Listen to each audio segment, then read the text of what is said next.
Welcome home, Trevor. You must be tired from your business trip. My husband Trevor, who had always acted like a tyrant at home, had just returned from a business trip. As soon as he saw me, he twisted his face in disgust. Your face just darkens my mood. Seeing you is so depressing. He then started eating the dinner I had prepared, lounging in the living room. I stood by him like a maid. After finishing his meal, he headed to the bath, flinging his suit at my face as I went to get his change of clothes. Hey, maid! Take this to the cleaners. Yes. I squatted to pick up the suit, feeling crushed by being called a maid. While checking the pocket before sending it for cleaning, my fingers brushed against a piece of paper. Unfolding it, my eyes widened in shock. At that moment, I realized everything. I see how it is. Well, if that's the case, I have my own plan. Soon, he would be begging me, his face pale with fear. My name is Brianna, a 31-year-old working from home as a web designer, married for 2 years. Trevor and I met at a matchmaking party 3 years ago. He is a sales rep at a small company and used to play rugby. His assertive approach initially seemed manly and reliable to me, who had a little experience in love. A year into dating, he proposed, and I accepted, dreaming of a happy family life. I can't wait to start a happy family with you, Brianna. Me neither, Trevor. I'm looking forward to our future. Well, first off, you should quit your job. What? I worked at a big web production company then. I was a lead there and felt fulfilled. I actually want to keep working even after we got married. Of course, you have to quit your job. No way I'm going to support a wife who just slacks off at home. I felt a bit irked by his comment, but I decided to let it go for now and asked, why do I have to quit? If you keep working after we are married, it's like I'm not man enough to support you. It's embarrassing, so just quit your job, okay? He had some rather old-fashioned views about men being men. I never expected him to go this far though. But... Your job can be done from home, right? So just work from home. End of discussion. In the end, I couldn't oppose him and reluctantly left my job. I decided to become a freelance web designer working from home. Honestly, I did miss my old job, but I couldn't stand up to Trevor. Later, he and I rented an apartment and started living together. However, soon after we got married, I was shocked to discover something. Trevor couldn't handle basically any work around the house. We hadn't lived together before getting married. I had been living alone, while he had always lived with his parents, even after starting his career. Maybe that's why he couldn't even do basic things like cooking or using the washing machine. Initially, I thought he would learn in time, but he showed no interest in doing so. He would just dump all the housework on me and spend his time as he pleased, often playing video games. My frustration with him kept growing. One day, I couldn't take it anymore and decided to talk to him. Hey Trevor, could you please start doing a bit more housework? What did you say? He sat up from the couch where he'd been lounging and scrolling through his phone, looking annoyed. I'm saying you need to help out more with the housework, Trevor. Why? He looked genuinely confused, so I replied in surprise. Because we live together. You need to share in the housework. What are you talking about, Brianna? It's always been understood that housework is wife's job. His casual dismissal confused me. Are you being serious? It's normal for both spouses to share housework. I'm working too, you know. But you're just playing around on the computer at home. Calling that a job is an exaggeration. It doesn't matter whether you work outside or not. Housework is a wife's responsibility. That's not right. His dependable and manly nature, which I admired, turned out to be just a facade of a domineering husband. No matter what I said, he wouldn't listen. So I ended up doing all the housework. Time passed, and about a year into our marriage, Trevor started coming home late and being away more often, saying he was busy at work. His attitude at home became increasingly arrogant. One night, when he didn't return home even past 11 p.m., I finished the housework and went to bed early. Then, late at night, he came home and woke me up. Hey, Brianna, wake up. What? What's going on, Trevor? I asked, rubbing my eyes, and he yelled at me. How dare you sleep before your husband comes home? You are supposed to greet me with a smile when I return. But I tried to contact you, but you didn't respond, and I have work tomorrow. No excuses. When I come home, you should greet me with a smile, have dinner and a bath ready. You are joking, right? Of course not. Now get up. I'm hungry, so make me some late night snacks. I looked at the clock. It was past 2 a.m. At this hour? Give me a break. Just make the snack. If you don't listen, we might as well get a divorce. Shocked by his mention of divorce, I got up. Nervously, I made the snack as he instructed. He watched it with crossed arms until it was ready, then ate it with satisfaction. After this, I'm going to take a bath, so get my towel and clothes ready. Okay, got it. I felt like a maid. I kept trying to fulfill his demands, even though it was hard. Around that time, my freelance work became busier. Even though I was working from home, I finally had steady clients and was busy with deadlines. The stress of my demanding job, the need to be perfect in housework, and Trevor's tyrannical attitude were overwhelming. Before I knew it, I started suffering from chronic stomach pain. Trevor continued to be absent from home. When he did come home, he was usually drunk and treated me with disdain. There were no more outings or peaceful conversations as a couple. I even started thinking that it would be better if he didn't come home at all. I mean, all he would do at home is to act like a king. Then one day, I made a small mistake. I was feeling under the weather with a cold and forgot to buy a new pair of socks that Trevor had asked for.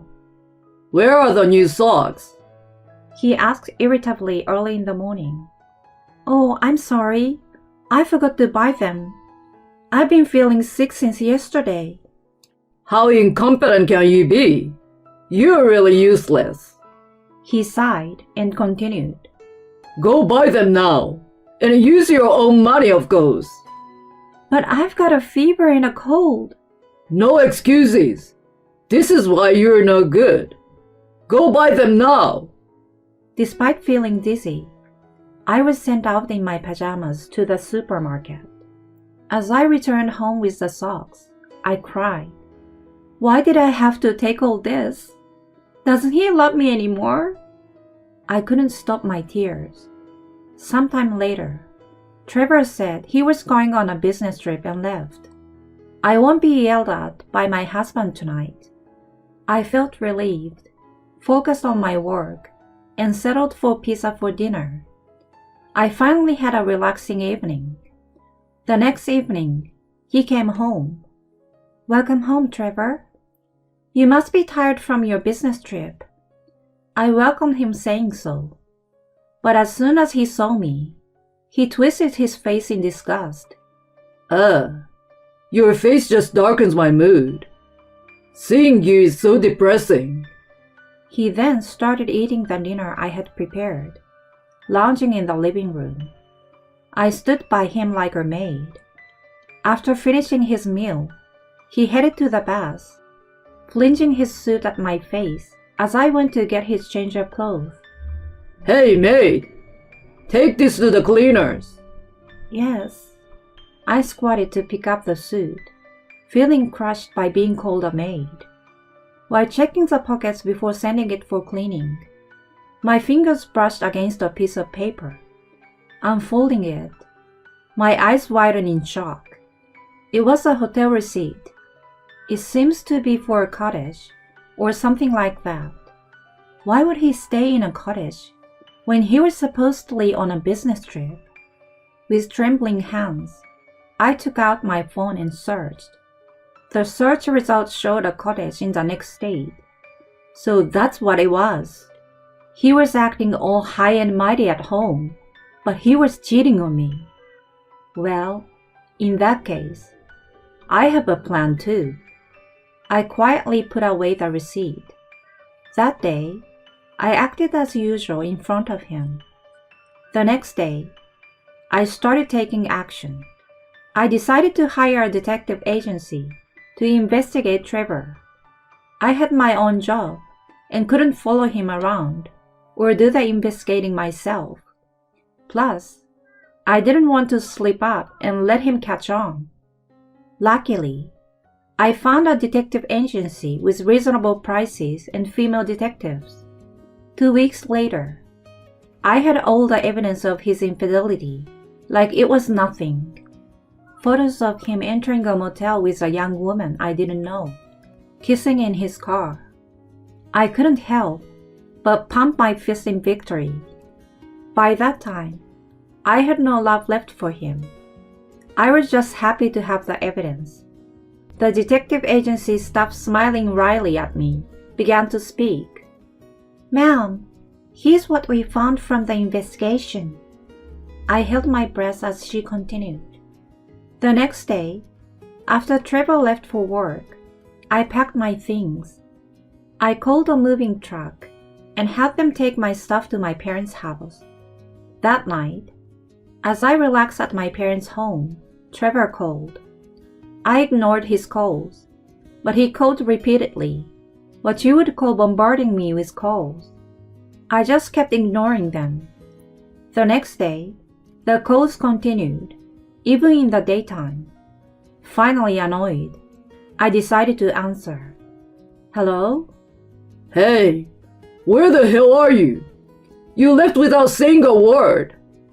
I calmly replied to his barrage. "I'm at my parents' house." What? I didn't give you permission to go back there. Your stuff is gone too. What are you planning? Why should I serve someone who called me a maid? I couldn't stand it anymore, so I left. Why are you making a big deal out of this? Come back now and do the housework. He yelled furiously, and I sighed before responding. I'm not coming back to that house. What did you say? I will be waiting at the cafe near your office after work. We can talk there. Bye. I said that, hung up, and smirked. All right, let's do this. I muttered and sent an email to someone. A few hours later, as promised, I waited at the cafe. Trevor arrived furious. What do you mean by not coming home? He blurted out aggressively as he sat down. Like I said on the phone, I can't be your wife anymore. What? Are you planning to divorce me? Yes, that's my intention. As I calmly answered, he was about to yell back, turning red, when suddenly his phone rang. Are you going to answer? It might be important. He answered the call with a disgruntled expression, and his face turned pale. After the call, he looked down, covering his mouth wide-eyed. What's wrong? Did they fire you after all? Come again? I stared straight at him as he turned to me. You got fired, Or demoted for messing with the daughter of a client CEO, huh? I hope they fired your ass. So this is what the detective agency had told me. That Trevor had been cheating with the daughter of a client, hiding the fact he was married. I had all the evidence. Oh, what do you know about that? What's going on? Well, I'm the one who reported it to your company.